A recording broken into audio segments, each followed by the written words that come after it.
Mutabaruka is online. I'm Kabu. I'm sitting in for Muta. It's just You're not delete from me. Look here. I want to welcome to the club. Yeah, and I want to say to you, I'm very happy that you're at the other end experiencing what others experience. Hello, ladies and gentlemen. Greetings. I hope you all are doing good. Hope you all are doing great. So your boy here come across this one we're in. This one is the latest stepping razor. As of Thursday, the 12th of December, the 2024, Kabu addresses a lot in this one. So guys, this one is gonna be really a warm and interesting one. So you wanna stay tuned. And don't forget, I'm here on the Black Unity program. So feel free to leave a like and subscribe to this channel if you're new. With that being said, let's go ahead and jump into this one, my people. For the greater Israel, Russia has stepped aside, Iran has stepped aside, and they've sacrificed Assad. Not that Assad is any saint, and Israel has moved in. So you're going to see the greater Israel in that region in a while. Have you had a chance, Muta, to look at we're going to talk about the Integrity Commission report in the program this afternoon. Have you had a chance to... No. I was so busy as we are going in America. That's what I'm so busy when we are going with Trump and the friend that. Yes. That tell you what, it's like an addiction now to me. Yes. Trump, it's interesting. And you mentioned that this 39 presidential pardons and 1,500 commutations. Including his son. Yes. And his son to pardon. That give them impetus now to say, all right, well, if him pardon them people there, we're going to pardon the whole of the hostage.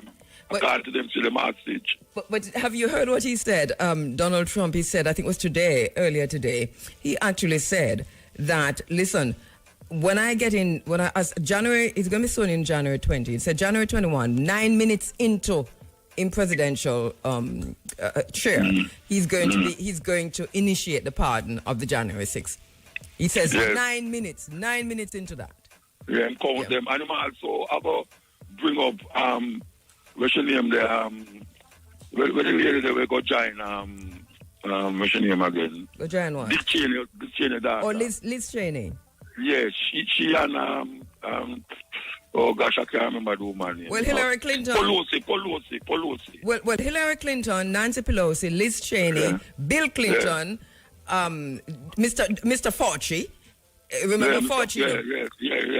Yeah. These are people who are literally now shaking in their boots, and I think they are.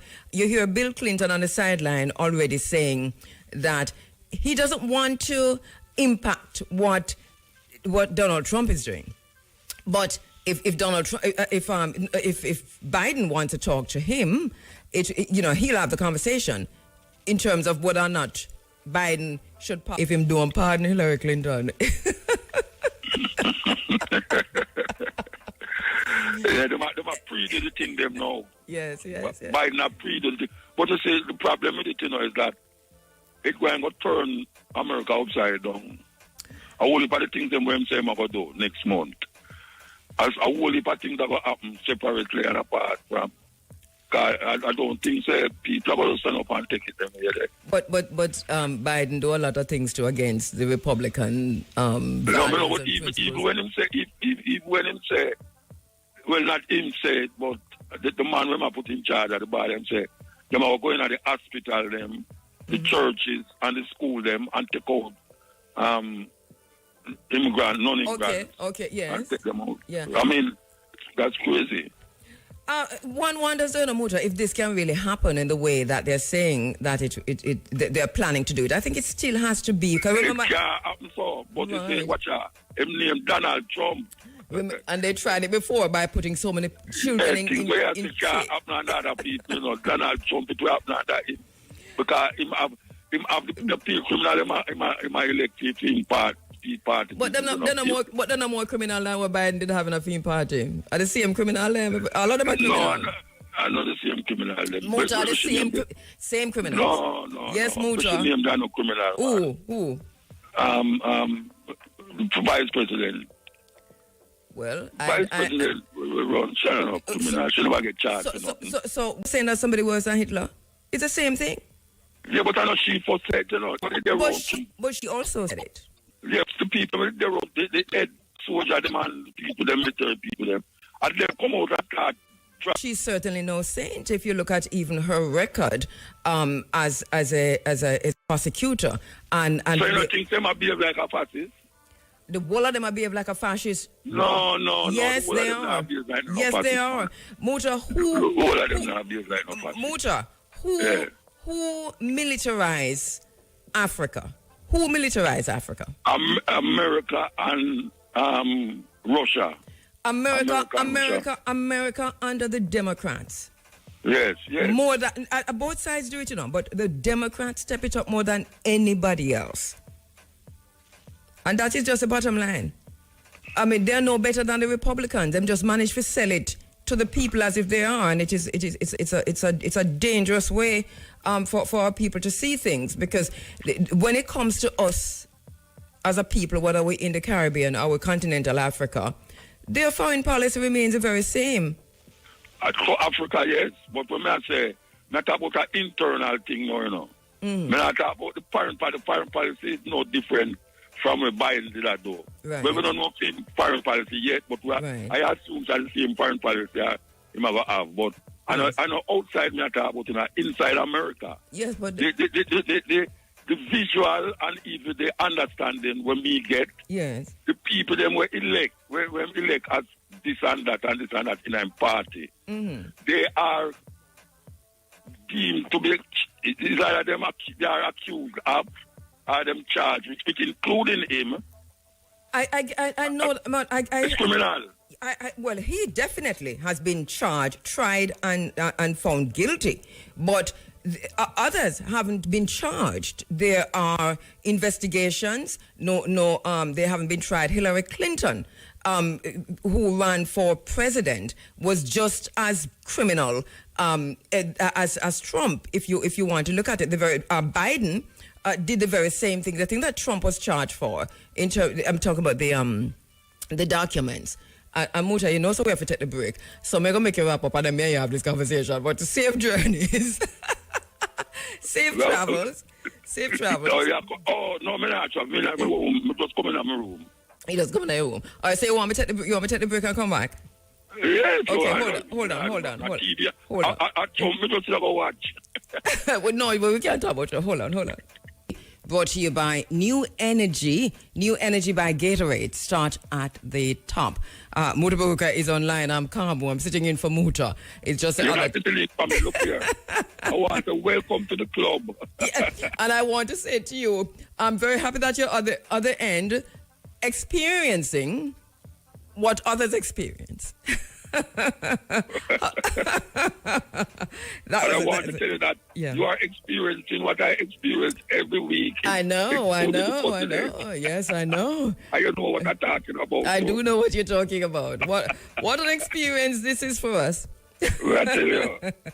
All right. And just before we went into the break, I was saying to you that Biden and Trump are guilty of the same things.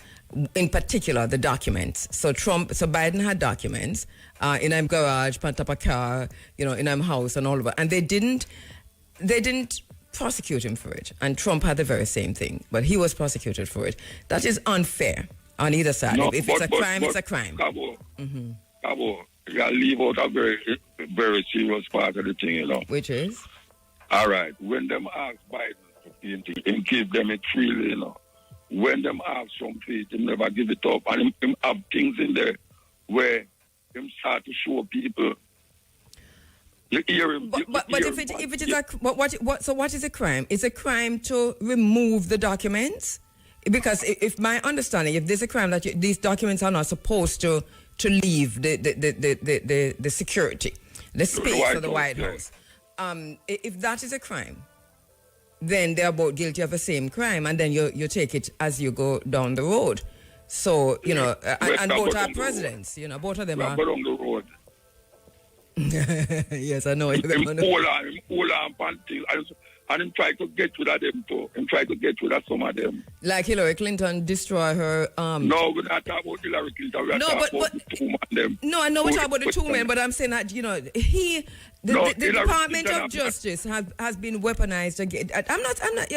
Do not get me wrong, because I am not taking up for Donald Trump. I'm just saying that justice must at least appear to be fair when it comes to them. But they have weaponized the Department of Justice against him. Whereas, I don't know about that. What about and it's not Republican Democrat, you know, because the war against Iraq, for example. I mean, Tony Blair in England and George Bush in the United States. That and was Dick Cheney. I don't wish one. Yeah. Dick Cheney, I don't wish one. And what's happening now? And look at what's happening now with Blinken and all. These people are criminals. It doesn't matter what side they're on. Terrible. And we have to see what happens now with Syria and them something now. That put another part, like a spike in the cake, you know, where we're going to say. We're going to see what happens now because Turkey, they're around the corner there. I watch them, you know. As you said, Turkey is the one that broke the deal. Turkey is the one that actually broke this deal between Somalia and Ethiopia. You know. Also, Turkey is the one that led that invasion of Syria. It's very interesting. Syria, yes. And now them go back to the Pikla again. Them in the Pikla. The Kurds, them and them. Yes. Well, I'm tell you, is that thing. The NATO's the head of NATO.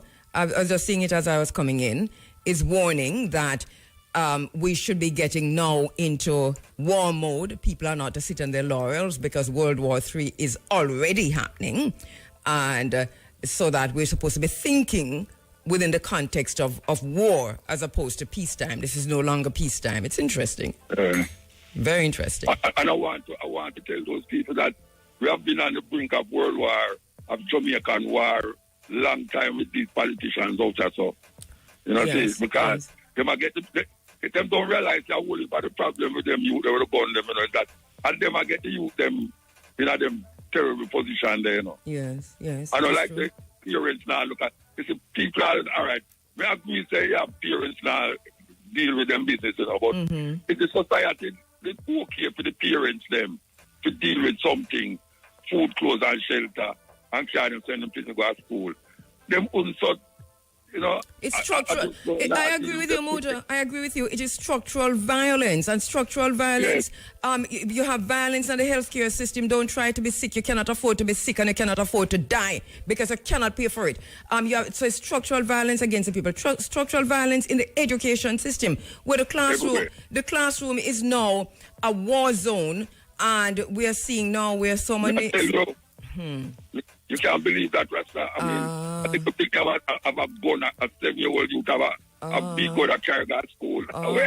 How did this happen? We were always getting to this place, and you're right, I agree with you 100% that the so-called politicians, the so-called leaders, they have abdicated their roles, but we have a role to play in it too, because when we say we mean we the people, I mean, because in watch out, I tried for a long time, you know. True. Watch man to the danger and no one the people them. The blood up on him shoulder. I mean, I put people blood on my shoulder. I have to warn you, because you know how it works in this space. I have to go for a break, man. You should have told me 20 to 4. I should have. I have an interview on this, but Muta. I tell you, we have a go out. Safe travel for the high seas. Yeah, man. Until we link again. In the hotel room. To safe travel in the hotel room. Mutabaruka there. We're in for Muta today. We're going through until 5:45. Lines. Lawmen are probing a major gun and ammunition find at a wharf in Kingston yesterday. Reports are that during routine operations, officers from the Jamaica Customs Agency detected anomalies in shipments being imported from the United States. Examination of the shipment by a joint team comprising Jamaica Customs and the police led to the discovery of multiple firearms and accessories, as well as approximately 2,800 rounds of ammunition. The matter is being investigated by the Firearm and Narcotics Investigations Division of the Constabulary. Jamaica Customs says the seizure is significant as it speaks to the continued thrust to place a dent in organized crime. Action speaks louder than word. It is what you do. You are not what you say you are. You are what you do. We're watching. They told us when they gave themselves 200% salary increases that they would be doing better. Are you feeling any better? When last have you been to a hospital in Jamaica? How long did you have to wait to just register? How long did your sick, your ill relative, friend, parent have to sit on a chair, a bench, or the ground before them treat them? Do you feel better? Are you feeling any better? How is that going for you? They said they would do better when they gave themselves 200% salary increases. How are you doing? Those who said they wouldn't take the salary increases. What about those who said that they would be giving their salary increases to the people? How are you doing? How are you feeling? Of the Auditor General's report. Jeanette, thank you so much for joining us inside of the Stepping Razor. Thank you so much, my sister. No problem. I think this is my first time, so it's really good for me to be here. Thanks for having me. There you go. All right. I'm going to ensure we have a talk with Muta, because here's the situation. Jeanette, give us a background on this $3 trillion, the background to that, because we're hearing from the Minister of Finance, and she said that this is not missing. I know Jam didn't use the word missing. You said unaccounted for. But first of all, the background. Well, the background is, I think, the context is who is the Auditor General of Jamaica and what do they do on behalf of the people of Jamaica. I think that has to be made clear before we can appreciate what the findings are. So we all pay taxes and we all want public goods and services. There is no business that can thrive without government doing well. There is no neurosurgeon, no farmer, no teacher, none of us.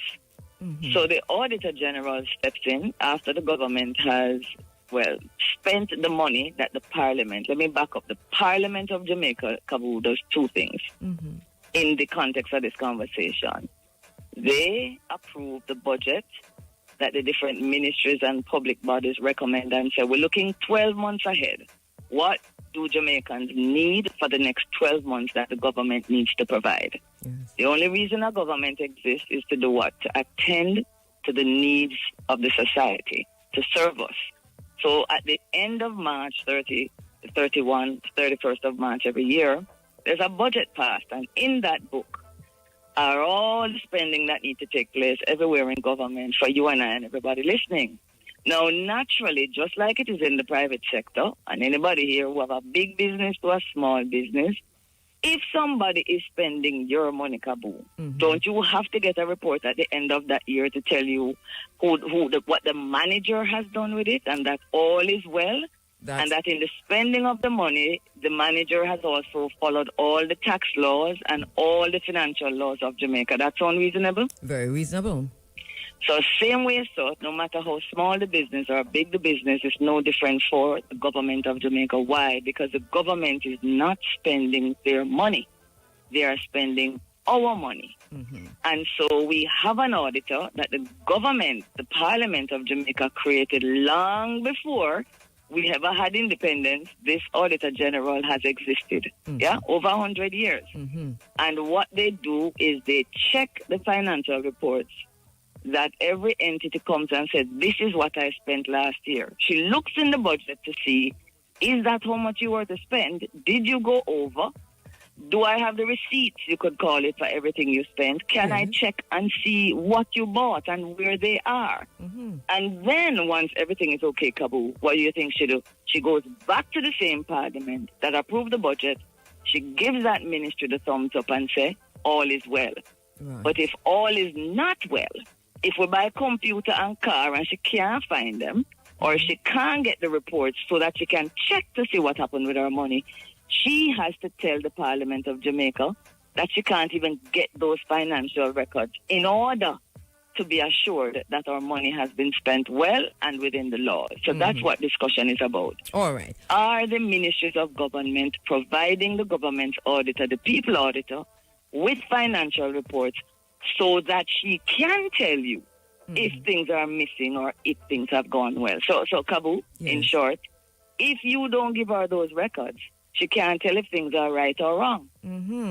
So JAMP is saying over the last 11 years, there are some ministries in government and some departments in government that have received public funds. We can't tell you that they're missing because until the Auditor General gets the report, she can't verify anything. Right. So that underscores the point that JAMP is, and I think we need to underscore that point also, is that the point is not that the funds are missing. So what the Minister of Finance is doing amounts to smoke and mirrors. You never said the funds are missing. They are unaccounted for. In other words, we can't tell how you spend the money. If you buy 2 sticks of butter, we don't know if you buy, but the money not there. Correct, Kabu. So that not sounds frightening to you still? It is very frightening. So that's my point. Exactly. That is, we must be accurate as a people and we must be fair. So we stick to the facts and the truth. They are not missing, but there's one other thing I want to quickly say that the minister has said, which is still important. The minister says, even though the Auditor General has not gotten the annual report, it's not that nobody in government don't know what is happening. The minister's point is that the Ministry of Finance, as is required by law, gets on a monthly basis reports from the different public entities. So the minister is saying, well, you know, the Ministry of Finance, it kind of feel that things are in order. So then what is JAMP's problem if the Ministry of Finance is saying that? Yes, what is JAMP's problem? JAMP's problem is that there is only one entity in government that can tell you if things are in order. So yes, the ministry gets those reports, but the ministry is not the auditor.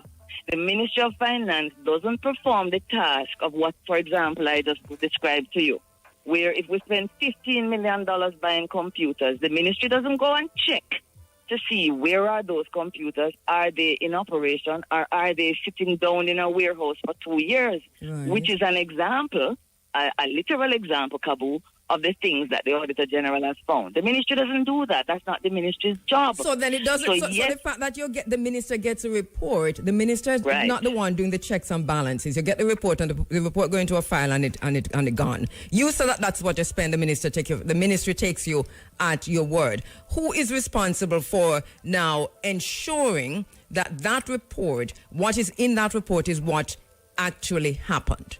Correct, that it is factual, that there is no make-up story, that the laws have been followed. The only one department of government does that for us, and that's the Auditor General. And the Auditor General is saying what?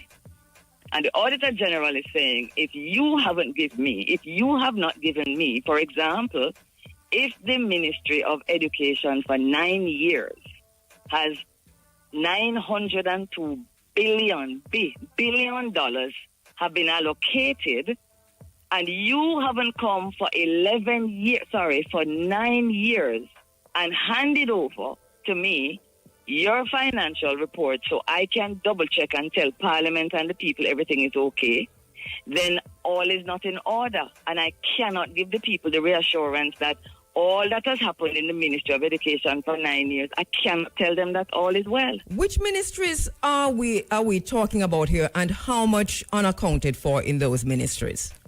All right, we are talking about, I admit you caught me on the road, Kabu. So I'm going to go off memory. I have your document, so do you want me to read it through? So yes, fine, that would be great if you have it. So the Ministry of Education, $902 billion with a B, unaccounted for.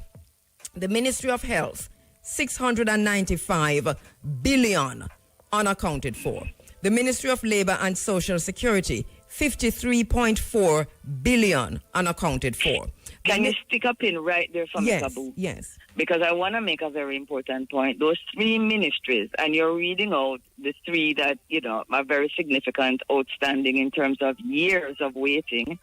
Those are what we call the social sectors of Jamaica, meaning these are the three ministries that really looking out for us. Education gets the largest share of the budget after we pay our debt, then health, And labor and social security takes care of who, Kabu? The vulnerable in our society. Of course. The pensioners, the disabled, and the poor. Yes. So you are looking at the three top offenders are the three ministries. If they have to get it right to help the people of Jamaica, those would be the three ministries. Go ahead.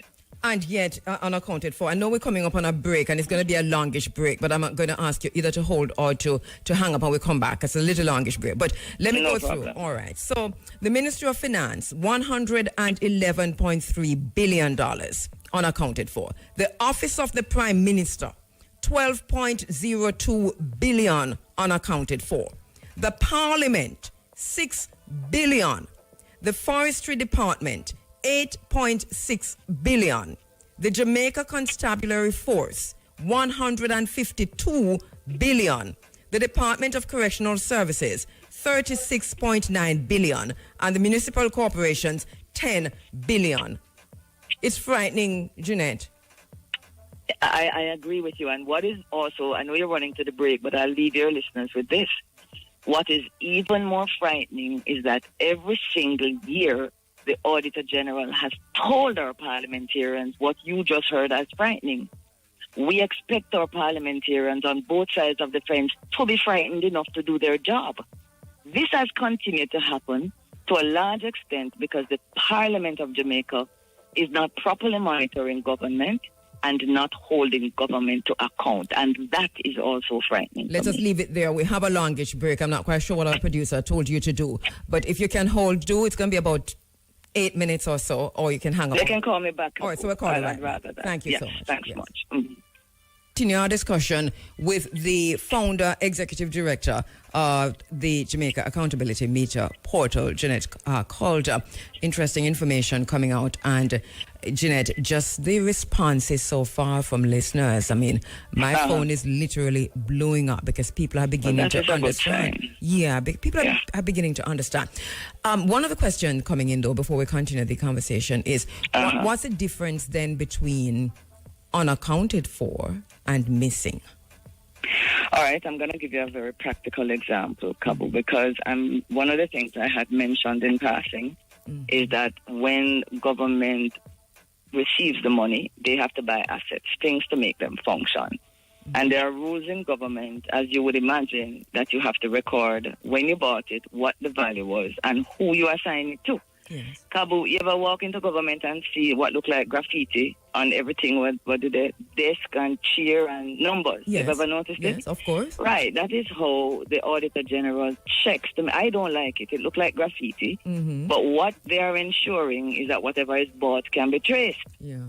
So, for example, I'm looking here at the Ministry of Labour and Social Security, a report from the Auditor General that says, this is to answer your question, I'm not deviating. Yes. An audit report, this was her 2020 annual report to Parliament. And she's talking about an audit she did in September 2018. And it says, the audit found that purchases of fixed assets, and as I said, computers, cars, chairs, whatever, valued at approximately 20 million were not recorded. They never write it down in the register what them used the $20 million to buy. So if it's not recorded and the Auditor General can't tell exactly what you bought, she can't say it is missing. Would you agree? Agreed. Exactly. So that is the analogy. So there's it's also it's the same principle, Kabu, as the money. If you do not give me a report of what you have done with the money, I can't say that the money was stolen or missing. And let's be reasonable with the government. Are we getting police services? Do we see the doctors and nurses being paid? Yes, there's a problem right now. Have teachers been paid for the last 9 years? Of course. So if I say to you that the $902 billion that was allocated to education over 9 years is not missing, you can't believe that. Because what? Government been running school, Kabu, so they must have been spending the money. No, so? No. Yeah, man. They are spending the money. They have not run off with $902 billion. No, I'm not saying all of it. I'm not saying all of it, but I'm saying look at the condition that our schools are in. But hold on. That's the first place we have to begin if we're going to be fair. The word out there is that the 3 trillion is missing. The 3 trillion represents all of the money of those 10 entities, which is why I want to start, because we are getting services. Now, the question is, has some of it gone missing? For those of us who have read the newspaper article on the media's coverage of our conference, you will see the analogy that I have. If I am in my office, Kabu, and I have 10 roll of toilet paper in the bathroom, if 2 missing, I can see that? Yes. But if I have 1,000 in the pantry, in the storage, and 2 missing, can I see that? And it's a very good example because I used to work in a government place and I know how the tissue them used to go. Tissue and paper and all manner things. And but soap I and want all to of tell that. you Yes. that bigger things than that have disappeared. There's an audit report that I still am shocked at where 443 computers disappeared. Nobody called the police. Nobody told the Auditor General, and those are things that you shouldn't have to tell anybody. So these things really do disappear, Kabu. What I'm saying is, if you get a whopping amount of money and $2 billion is missing, it might be harder to find that if it's 100 and something billion you're getting. It's only the Auditor General. What I'm saying is you can't see that easily because services are being received. I think it's a simple point I'm trying to make, Kabu. Yes, and the point is well made. 3 trillion. Yeah, man, the 3 trillion is not gone. But it is true to say smaller amounts could be missing. But until the Auditor General gets these reports, she can't tell you. And this is why we have to get rid of the semantics because this relates to all of us. This is a national crisis. And I think that we should all step back from this, stop throwing blame at each other, and to say, but if this is what is coming out of the Auditor General, JAMP is a credible organization, then let us listen and try and see how we can best fix it. Yeah. How comfortable or how satisfied are you with the minister's response? Well, I can't honestly say that I'm satisfied because I am happy that the minister came out and reminded even JAMP because I can't say I had remembered. And it is true that these monthly reports and cash flow reports go to the Ministry of Finance. So watch out, vehicle on shoulder ahead. Nothing is happening. That was a very good reminder. But I think that the minister would agree with me that, well, I hope she would, that when she said to Jamaica yesterday, all is in order, I don't think that's an accurate statement because the only entity that can actually say that, Kabu, is the person who audits, meaning the person who checks to make sure that all is in order. And who does that? The Auditor General. So the Ministry of Finance is not empowered, enabled, or authorized to determine if things are in order. Let me explain what order means. Here is how much money you got. Did you spend more than you did? Here are the laws that the Parliament set for how you spend the people money. Did you respect the laws? Now, Kabu, I'm going to make what I hope is an important point here. While the Auditor General has not received from the ministries and from departments their financial statements, she's not sitting down there twiddling her thumbs, crying in her soup and saying, oh my, nobody remembers me. She has the authority in law to walk into any office and make some demands and do some audits.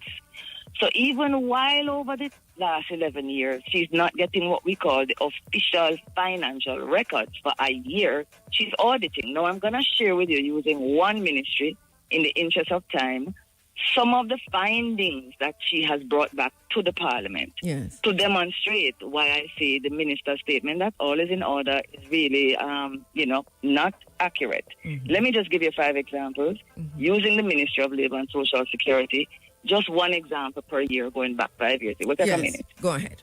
2023, National Insurance Scheme. This is what takes care of pensioners, And the National Insurance Scheme is under the Ministry of Labour and Social Security. It says here, despite being the subject of previous audits, the National Insurance Scheme has not accounted for outstanding employer contributions in their financial statements, meaning when I look at some of these statements, there are some employer contributions outstanding. Remember what NIS is. Your employer have to contribute to your future pension and you have to do it. Remember, Kabu? Yes.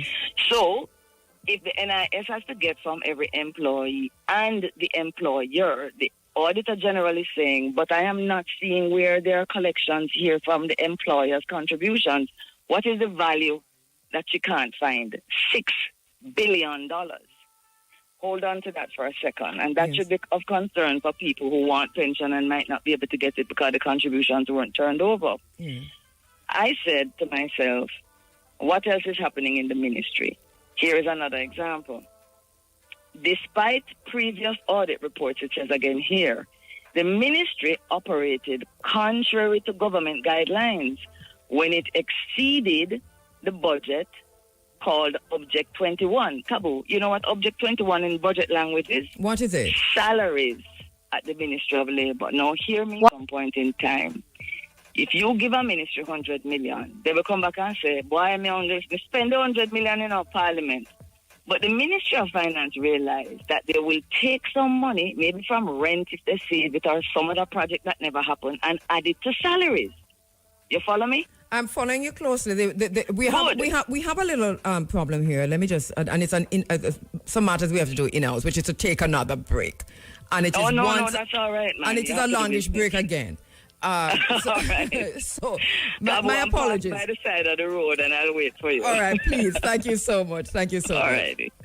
My name is Kabu. I'm in for Muta, and we're in the final 10 minutes with my sister Jeanette Calder. You know, it's interesting because we do have a very, very active ad program today, and so the interview is getting interrupted like this. But thank you so much, Jeanette, for your patience. And what I want to do is just to give you this, because we have 10 minutes, and I know that you're going through, you're itemizing for us, giving us an example of what happened in terms of the work of the Auditor General. That's where we left off. And so I want you to pick up from there, and I'll give you as much time as possible without interrupting so we can wrap this up in time. Yes. Well, I'll just give you two more examples. Where we were is I was sharing that there was a practice among some entities, not all, in the past, where if government, as you know, happens sometime, Kabu, them announce a project and the project not really come off this year, but you did get the money allocated, right? So the law said, well, what used to happen is sometimes when there is extra money,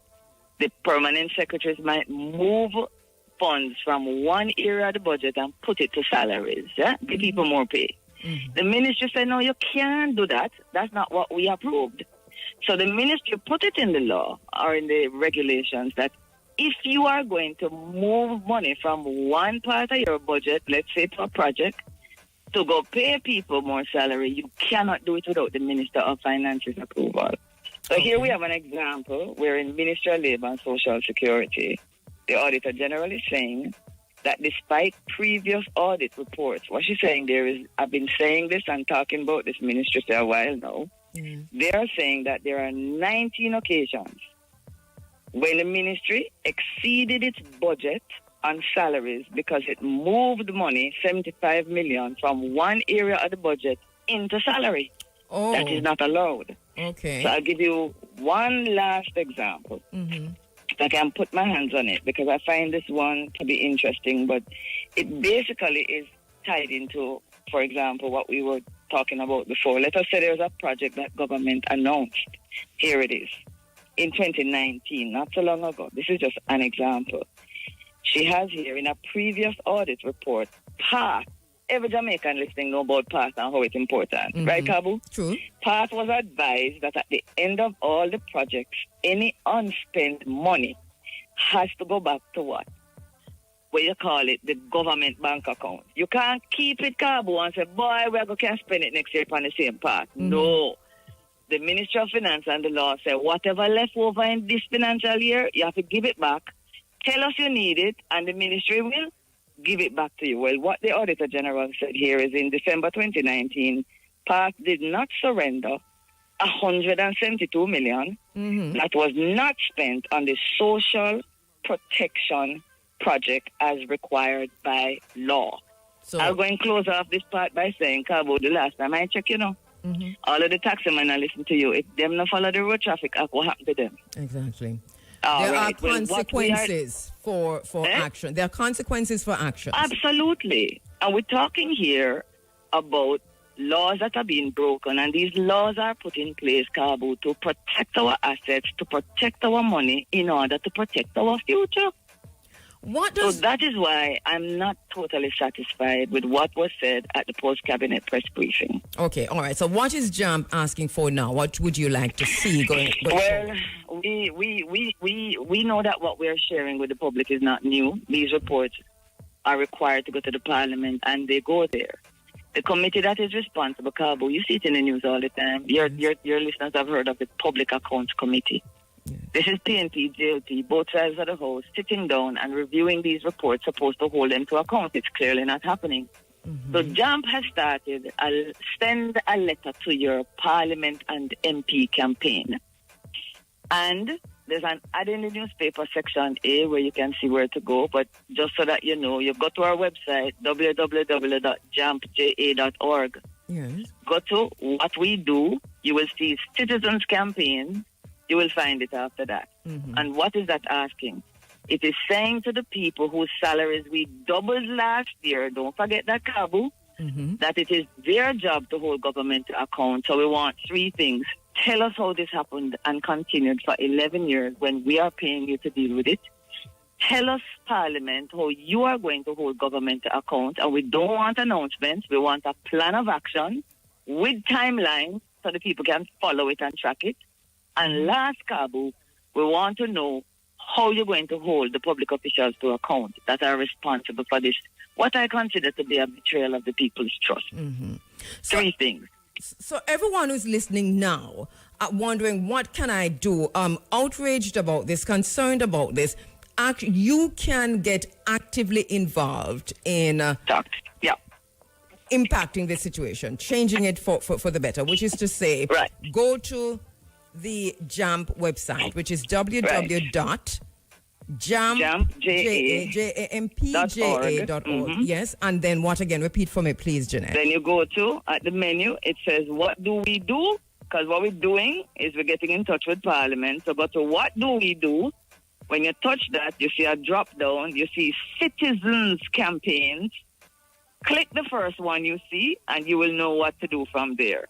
What it will do, which is a very powerful thing, Kabu, it asks your MP, what are you going to do about this, MP? Because I'm paying you to fix this.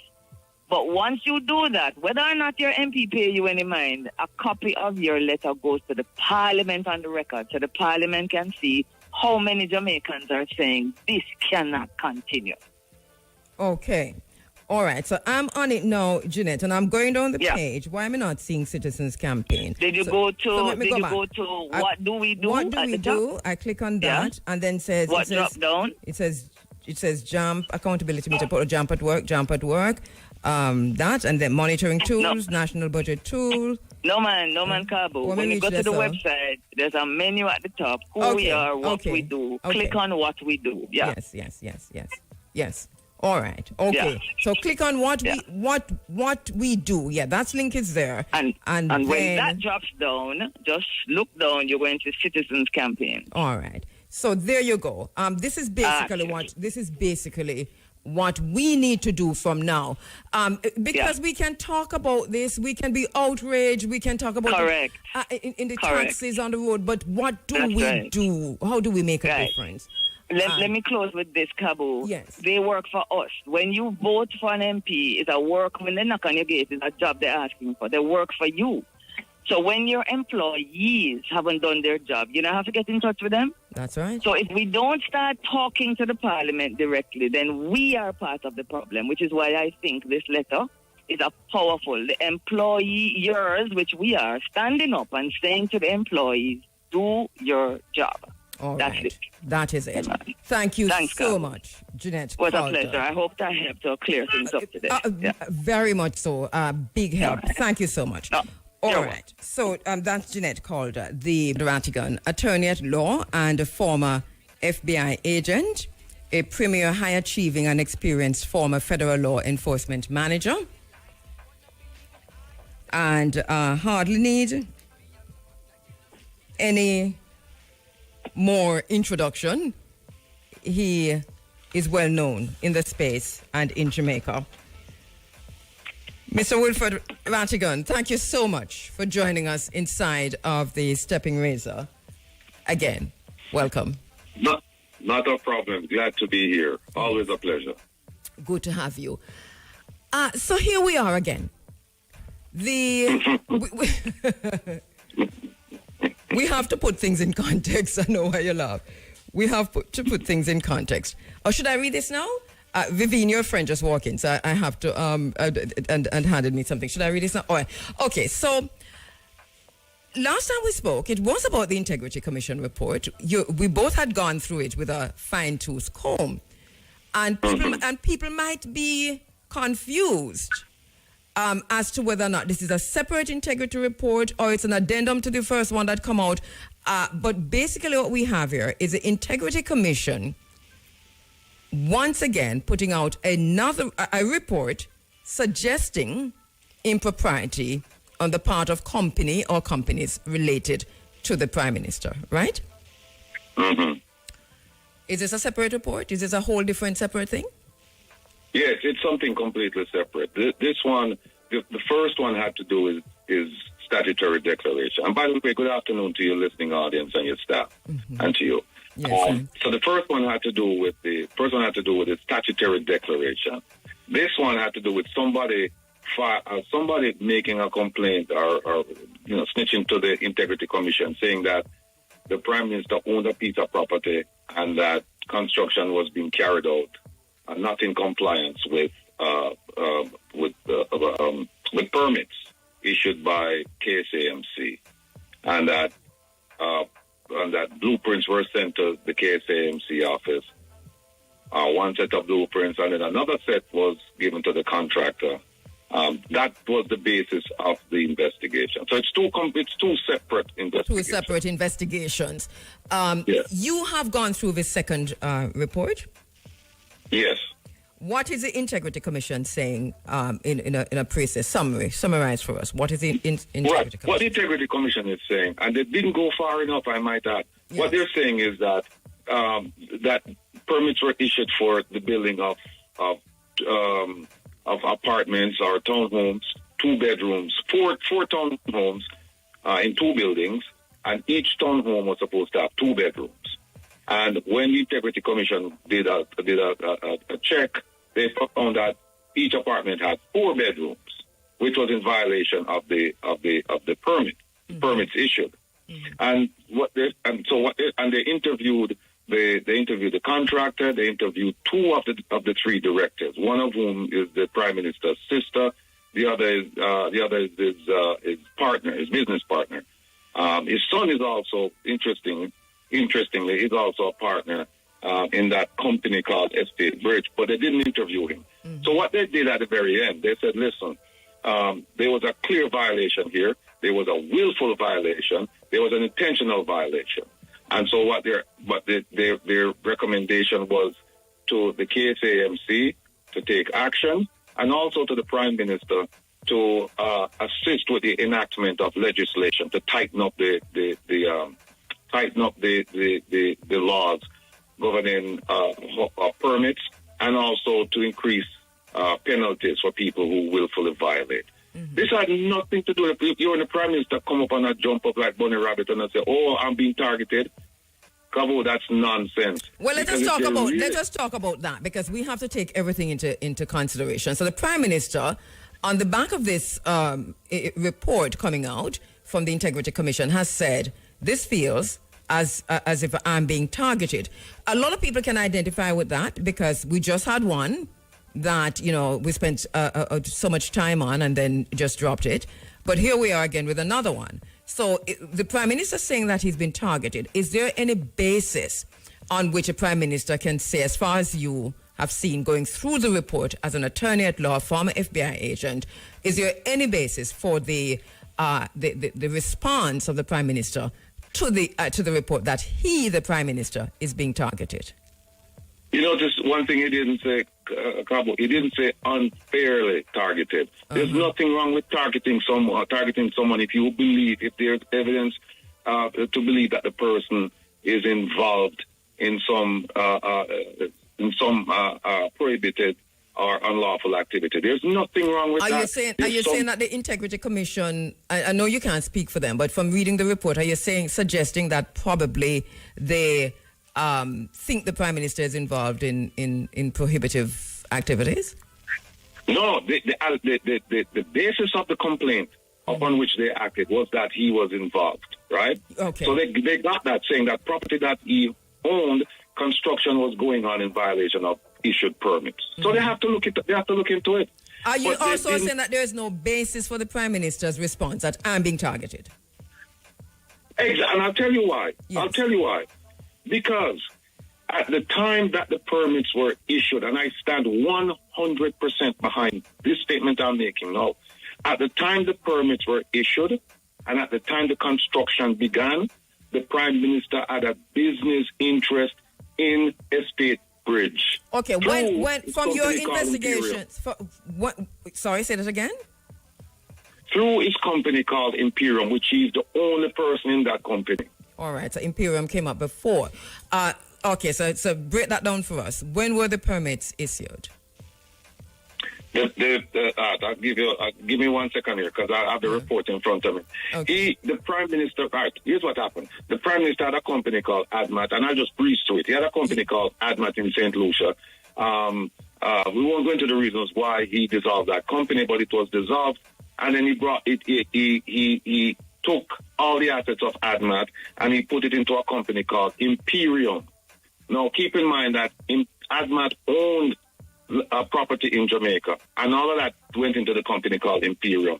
Then there's another company called Estate Bridge, which is a company that through which the development was done in Beverly Hills. Mm-hmm. At the time that the permits were issued, the Prime Minister, through his company Imperium, because he didn't do it in his personal capacity, like he said, Andrew Holness is putting, X amount of dollars in there. He did it through Imperium. And keep in mind that Imperium was completely owned by the Prime Minister. Nobody and him, never another company there. It's him alone. Yes. Right? And at the time when they formed that company, he was a majority shareholder. He had 5,001 shares. Yeah. He transferred some of those shares in January 2021. He transferred 1,000. And then in October of 2022, he transferred 4,001. Right? Mm-hmm. When he transferred, before he transferred 4,001, while he was still the majority shareholder, the permits were issued to Estate Bridge to develop the land, and also construction had begun. Give me 1 second, I'll just tell you. I know time because is why this has to be quick. So I see what has happened to our colleagues at the RJR group, that they have had to gone out ahead and apologize to the Prime Minister for comment. Why? Because they missed. There's one word they should have put there, and it would have escaped all of this nonsense. If they had said, property owned by the Prime Minister. If they had put property previously owned by the Prime Minister, because presently he's not involved in it. At least on paper, he's not involved in it.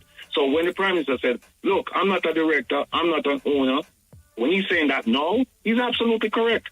But the question should be asked, Mr. Prime Minister, when the permits were issued, did you have a business interest in this development? And the answer would be yes. Well, and they said, Mr. Prime Minister, when the construction started, sir, did you have an interest in it? The answer would be yes. And you're saying this based on the time between when the permits were issued and the time that the investigations were done. Right. They gave them, and the permits were issued on July 12, 2021. Now remember, he didn't give away shares until October 2020. I think it's October 2022. That is in the report. That is in the report. All right. So the Prime Minister has to answer that question. For me, I always talk about the optics. All right. So, but this goes beyond the optics. But I really wanted to get an idea as to why the Prime Minister has come out to say that I am being targeted, because that's an emotional response, as opposed to to say objectively what happened, and that would have been easy. He owes the nation that. Kabu, I'm a firm critic of the Integrity Commission. I applaud them when they need to applaud. So am I, as you know very well. Yes. Yeah. And what happened here is that if I were in charge of the Integrity Commission, I would have interviewed him. They did not interview him. I would want to hear him talk about what were the circumstances that led to the issuance of the permit, and when the building started, what was his perception of what was supposed to be built? I would have asked him, and I would have also asked his son, who was who's a shareholder. His son is a shareholder and also a director. I would have asked his son is 21 years of age now. But I would have asked him, young man, what was because you're a board member, I know, so you have to know where I'm going. As only 3 board members, the son, the auntie, and a friend. Yes. Right? I would have said to him, so when they start this massive development, this expensive development, and you're a board member, you're also a shareholder, what did you know about this? I make him come and tell me, say, no, nothing. But then you know what you could have laid that. Go ahead. Sorry. I also hear, though, from the company Estate Bridge, and correct me if I'm wrong, their response is interesting because they're saying what the Integrity Commission is accusing them of, that is not true. That is outside of, which is the type of breaching the license or the permission or the permit. This is my understanding. And this is what I'm saying. Did you hear that? Are you picking that up, or this is just me misunderstanding the whole thing? No. Whether them say it or that is your perception, it's incorrect. And I'll tell you why. Because they interviewed Norman Brown, who's also a shareholder and is also a board member. And when they interviewed him early this year concerning the Prime Minister's statutory declaration investigation, right? And they asked him about this piece of property, you know. And when they asked him, he said that it was supposed to be 4 townhomes, each townhome having 4 bedrooms. And he did that in writing. And they interviewed him recently, a few months ago. I think it was in October they interviewed him again. And when they presented the statement to him, they asked him first, and he said, it's supposed to be 4 townhomes, 2 bedrooms each. And they said, okay, earlier you said 4 bedrooms, 4 townhomes, 4 bedrooms each. Here's your statement. What do you say now? And them choke him. Him start come up with all kind of fool and start talk about, it should have said 4 bedrooms. My earlier statement should have said 4 townhomes, 2 bedrooms each. Because the question is, are you lying now, Mr. Brown? Are you lying now, or did you lie then? Because your answers are different. Your answers concerning this particular subject, and the questions asked of you, we elicited 2 different responses, and they cannot be both true at the same time. Cannot. Right.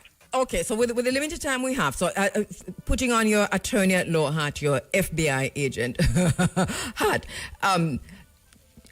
what exactly is happening here, and how do you see this panning out? Well, what happened is that the Integrity Commission, they didn't interview the Prime Minister, didn't interview his son. They should have. Now what they've done is they referred it to KSAMC to say, look, you need to tighten up, and they referred it to the Prime Minister, and they're asking him to try to enact legislation. The same thing they did with the Barnett case, the man who get the permit to build 12 one-bedroom, and he built 6 two-bedrooms and 6 three-bedroom apartments, right? And what did they do in that case? The Integrity Commission went to the corruption prosecutor for prosecution of the matter. She said no. Then they went to the DPP, and the DPP referred them to the KSAMC. So that's why in this case they went back, and the referral to the Prime Minister is the exact referral that they made in the Barnett case. They said, please help us and just help Jamaica and just come through with some laws to protect the environment and protect this and protect that. No, you know what was interesting in that case, Kabu? In the Barnett case, right? Remember now, in the Barnett case, they went to the corruption prosecutor. She said no. Then they went to the DPP, and she said no. Good. Is what displaying you as a court now? You leave something playing as well? No, I hear one. That one there for hear one. Yes, I hear one. Or if it be my own, I never put nothing in that. No, man, hear one was always there. My one out. We're going to check that thing there. Yeah, that's a bit. I soon double check it. Right, because we're going to check and say who is on the turntable. Yeah. Right. Mackie. Yes. TikTok, you know, I heard that story in the music news. Yes. With what's happening with TikTok in Canada. Obviously, we see what's coming out of the United States. Absolutely. So what's the final thing with the US? Do you know what's the final? Well, US they have given a January date to say effective that date it will be banned. I mean, there are still things on the table. In the US as it relates to TikTokers, and it's not surprised that we see Canada being involved. As you know, Canada and US, is like domino effect as it relates to. Well, Donald Trump just says it's the 51st state of the US. That's what it's. And and Justin Trudeau is the governor. Of Canada. There you go. There you go. So yep. you don't have to question Canada's action as it relates to it. Suit. Yeah, this was just 7 days ago that they had filed. As it relates to having the government wanting them to not be a part of the whole thing, and the judicial review wanted to be involved as it relates to the federal court in Vancouver. But I also heard you said, correct me if I'm wrong, that Canadians will still be able to access TikTok. Yeah. Well, currently they're still accessing it. Not sure what will happen, as it relates to when the final decision. But for now, everything remains the same. And I gather they are not looking at the January date as in what's happening over there in the U.S., but I wouldn't be surprised if later after that, things might just happen to be the same. Yeah. TikTok really giving legacy media, mainstream media, a serious competition. Absolutely. We've been watching the social media for a very long time. Absolutely. TikTok is the first one. Yeah. That still has the potential to totally decimate legacy media unless legacy media gets involved. You're right. We've seen even more recently. I mean, this is just getting even wider and wider, and more persons in different territories. And like they said, they have also moved their location to Singapore, and they're operating out of Singapore. I mean, as it relates to their platform, the headquarters. Yes. Since 2020, and not China. Yeah. Because that is the thing, isn't it? That they're saying that it is. Yeah, because when you go check in deeply with really what's happening, I mean, it's just because of the fact that China created the app. The app was created in China, and as we understand, the US-China relationship. Although I don't know if you saw the breaking news today, it is the mainstream media reporting that Donald Trump has invited Xi Jinping, who is the president of China, to his inauguration. Whether or not he'll accept that invitation is another thing. That's interesting. Very interesting, isn't it? Considering the narrative, and especially with what's happening now with TikTok. Yes. So how you see this playing out? Because one of the things that I have done in every space that I am at is to say Jamaican TikTok needs regulation. I was just about to make mention of what's happening in Jamaica as it relates to TikTok, because we have seen so many incidents, and as it relates to even crime and several things happening. People being killed on live. You're seeing it in action. Then no persons are no longer. I don't know. Ever since it got monetized in Jamaica, especially, I realized that there's an increase in certain kind of behavior and certain kind of persons being just using the platform, I believe, the wrong way. Yes, Jamaican TikTok is unique in that there's no other country that's doing what Jamaica is doing, which is they've made TikTok into a war zone. Yes. It is when me cuss my friend. Well, not my friend. This is a cast gangster. I cuss you till you're dead, and we get some gifts for it, and we get some money for it. Yeah. And we take the cussing from the virtual space into the reality. And begin to kill each other. This is serious for me. Yes, because persons are now seeing altercations that they saw it brewing from TikTok. Yes. Before it became a murder, for example. So we're seeing where, and everybody's on TikTok, as it relates to age groups and so on. Yes. Not quite sure if they will do anything regarding to that as it relates to US or even Canada regarding to the age group.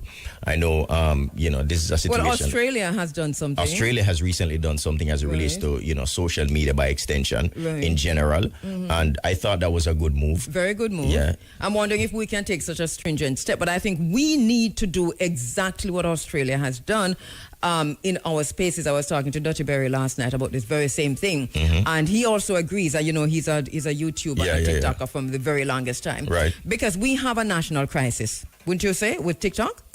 I believe it's now becoming that. Yes. Yeah. Yes, I definitely say that. The last, recently between, especially this last quarter, we've seen an emerge in terms of, persons, as it relates, even with social media and the violence and crime, all of these things and so on, and just straight wickedness, if you ask me. Yeah, I mean, absolutely, and it's something of concern. I'm watching to see, what the authorities will do as it relates to that matter. Something has to be done, though, Maki. Definitely, something has to be done, and quickly. We talk about crime and violence in Jamaica, but if you're on TikTok, you have a very good idea of how a lot of this start. Yes. And where it and how it is going to play out, because the youngsters them depend on TikTok deep. You know what I like about TikTok, though, the positive side. One of the positive sides for me. Tell me. Is that when something is happening, these TikTokers are very serious. These content creators, they'll have their phones out there on the scene of the crime or the scene of the event. And go live. From beginning to end. And this, I think, is brilliant. For me, it is citizen journalism. And it is working. It works for me. Mm-hmm. I follow all of them. And I watch all of these lives. And this is how I keep informed about, just happenings across Jamaica. But another thing that I noticed, the last one we were watching in Clarendon. It was a Clarendon where the murder. The intruders barricaded themselves inside of the establishment there, the Chinese. Got you, yeah. They went live, So I saw something, just as a matter of fact, earlier on today, as it relates to somebody stealing, a group of men trying to steal a motor vehicle. Yeah. And there was somebody who saw, what was happening and decided to go on TikTok to do the video. Yes. But then there are a lot of persons also that were commenting and saying that, the same phone that you're using to actually video what's happening is the same phone you would use to call the police as well. So then there was the police must monitor TikTok. There was a little bit of mixture. I understand the sentiment. There you go. But if you see, so they're videoing it because they don't want the person to see them videoing it, or So they're videoing. Everybody's seeing what they're doing. Yes. They're blocking the car. They're moving parts of the other vehicle so that they can't get in. But other persons are commenting, "Where's the phone to call?" The police. But you don't know if they're not call the police yet. But I really do. I mean, scenes of crime, scenes of accidents. Even a criminal know to go live, because those criminals that barricaded themselves in the Chinese establishment in Clarendon last week, they went live. And a lot of people are saying that they went live because they didn't want to be killed. So, when the police break down the door and going on them, you see the brethren turn to the camera and say, Officer, we're live, we're live. We're live.